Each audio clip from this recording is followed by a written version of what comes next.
You can actually reverse diabetes, not just slow it, but the answer is fasting. Unfortunately, that doesn't thrill anyone. I'm Jackie, here to answer questions about my journey from fat weak and sick to trim, strong, and healthy. I wasn't thrilled either. I watched tons of videos and devoured Dr. Fung's book in an evening, desperately hoping to find an answer besides fasting. I've always been irritated even when they want me to get fasting blood work. Like, if you really want my blood before I've had my coffee, you should send someone to my house to take it while I'm still in bed. Fasting for most of a day, intermittent fasting, is a bad enough idea. But Dr. Fung said when he had patients on as much insulin as I was, he had them fast for a week and then come in, check their blood work, see how they were doing, and then fast for another week. That didn't sound like much fun to me, and probably doesn't to you either. But here's the thing. How sick are you anyway? At the time, my best option was death, and my worst option was a nursing home. In the first case, I'd never eat again, and the second, there'd never be anything worth eating again. I'd done 6 weeks of rehab in a facility that also had a nursing home wing. There was nothing there I wanted to eat. In fact, the dietitian got rather annoyed with me because I ordered a pizza delivered, and apparently patients aren't supposed to do that. If my choice is never eat again or never eat anything I wanted again, 2 weeks wasn't so bad. The desperation of my situation outweighed my reluctance to fast. I'd been diabetic for over 30 years, on multiple daily injections of insulin for over 12. And though the progression of my diabetes was likely slowed by eating a ketogenic diet most of that time, it had progressed.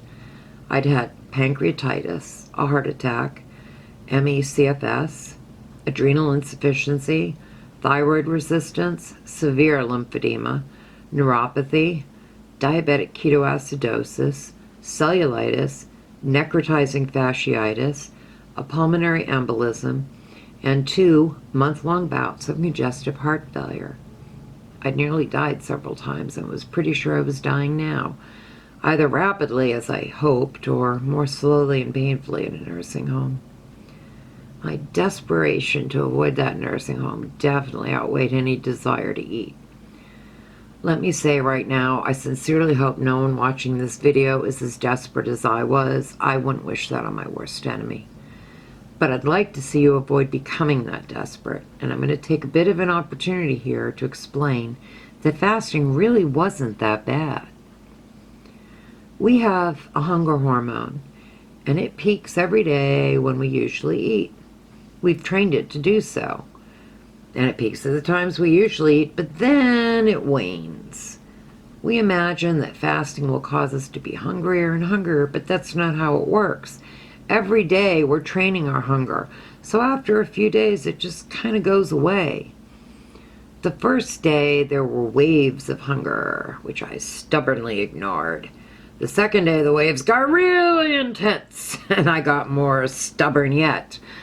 The third day was like the first. I was hungry on and off, but not too bad. And then my hunger just went away. I skated through days 4, 5, 6, 7, 8, 9, 10, and 11 like nothing. I only stopped because my blood glucose was rising, and I didn't understand why. See, no one had yet come on to YouTube and made a video about why your blood glucose can rise when you're fasting. But someone has now, and I'll see you over there.